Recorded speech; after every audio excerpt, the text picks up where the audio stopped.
Welcome to Ly Tu Tieu, a channel where simple stories become warm memories. Thank you for being here. We wish you a peaceful day full of joy and gentle moments. Today's story is about a young woman, her love for traditional food, and the quiet power of community. The morning sun had just risen over the quiet countryside. The sky was soft with hues of orange and pink. In a modest wooden home, Ly Tu Tieu woke up, stretched gently, and began preparing for another busy day. Her small bakery had only recently opened. Nestled in a peaceful village, it wasn't much, a humble space with a wooden sign and a heart full of hope.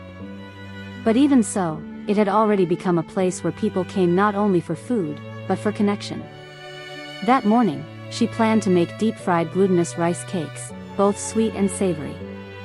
She gathered her ingredients with care: peeled mung beans, wood ear mushrooms, ground pork, dried vermicelli, and sticky rice flour.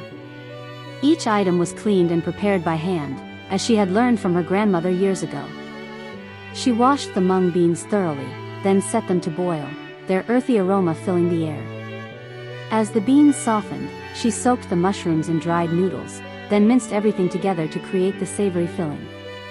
The sweet filling was simpler: mashed mung beans mixed with white sugar. Each ingredient told a story, whispered through time. As the dough rested under plastic wrap, she cleaned the counters and smiled at the growing sunlight filtering through her window. Today, she thought, would be a good day. Just as she finished shaping the first batch of dough, a familiar voice called from the gate. "Sister, what are you making today?"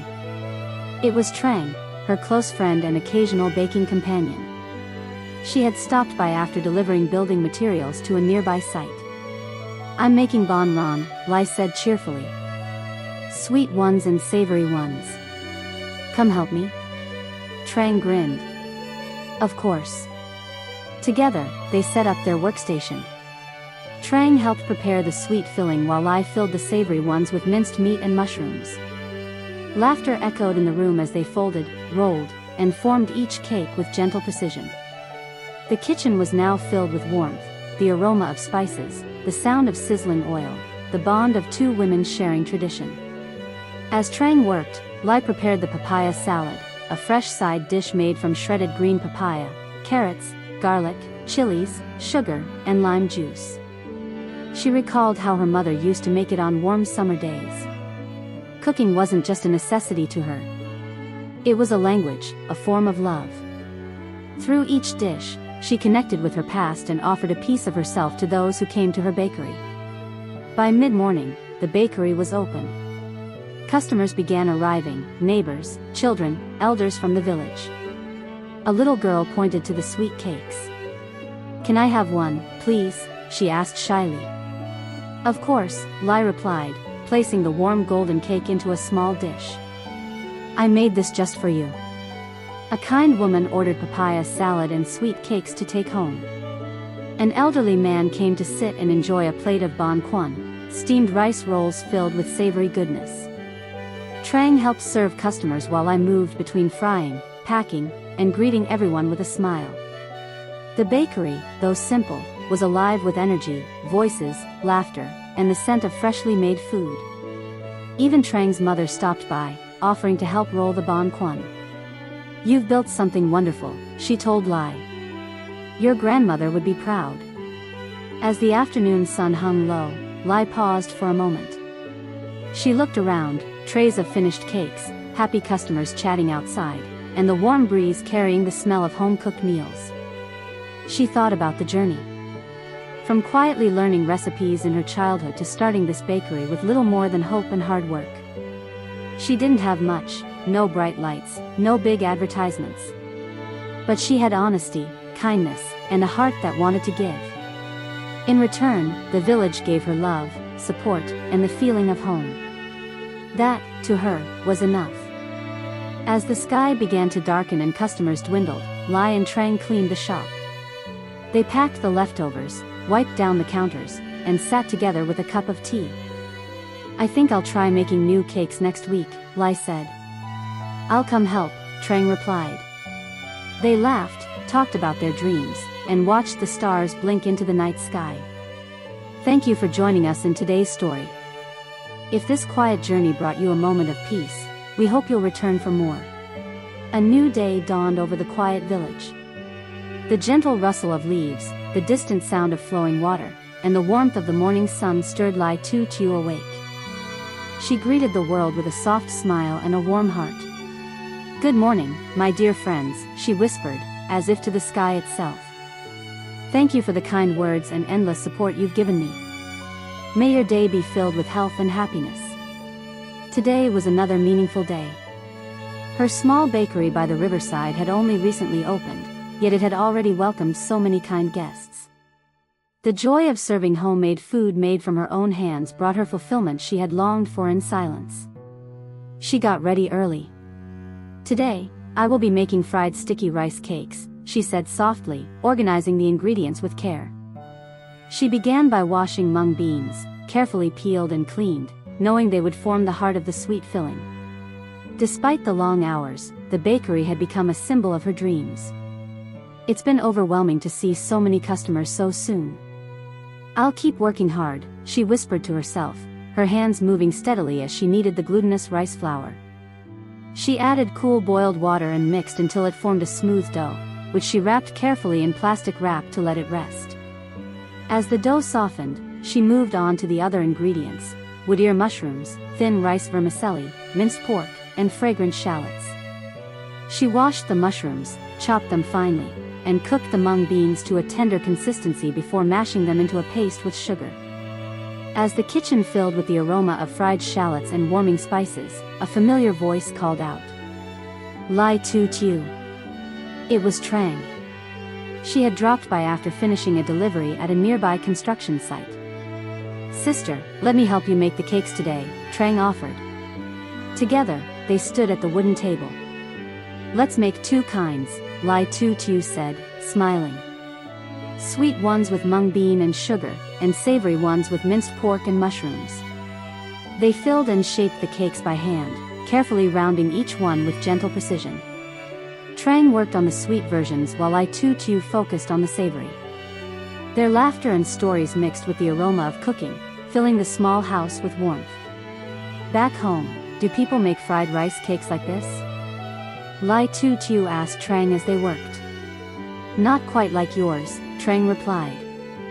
"Yours are something special."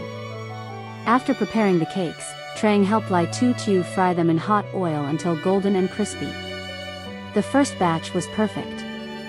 Later, they prepared papaya salad with green papaya, shredded carrots, chili, garlic, sugar, and lime juice, vibrant, crunchy, and refreshing. Soon, customers began to arrive. "Can I have 10,000 VND of sweet cakes?" "Sure, have a seat," Ly Tu Tieu said, gently placing the cakes in a basket. Word of the new bakery had spread. From children to elders, people came to taste her handmade creations. Trang supported her every step, helping take orders, fry cakes, and serve. Even her relatives stopped by. "Tu Tieu's rolled cakes are delicious," her uncle remarked. "But she's doing it all alone. We need to help her more." "I'll stop by when I'm free," Trang promised. The day grew long but fulfilling. Even as the sun dipped below the trees, Ly Tu Tieu continued her preparations. Tomorrow, she had planned something new, a traditional delicacy called bonjio, or ash cakes.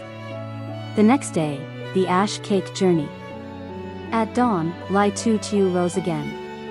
"Today, I'll make ash cakes to sell at the bakery," she said with determination. The cakes were made using ash water from burnt sesame stalks, a traditional method requiring patience and precision. She carefully burned the sesame stalks, collecting the ashes and boiling them in water. Once cooled, she filtered the mixture through clean cloth, repeating the process until the water ran clear and golden. She hung the cloth high and let the ash water drip slowly overnight. Then, she washed and soaked sticky rice in the ash water for several hours, the grains gradually turning a golden hue. Meanwhile, she kneaded molasses for dipping sauce. "I'll need to harvest sugarcane," she whispered, packing a sickle and heading out under the bright morning sun. On her way, she met a man from a construction company discussing a project. If possible, she overheard, please consider our firm for the textile factory construction. The conversation drifted into thoughts of trust, partnerships, and how often appearances could deceive. Ly Tu Tieu made a mental note, be cautious, but hopeful. She reached a small sugarcane field.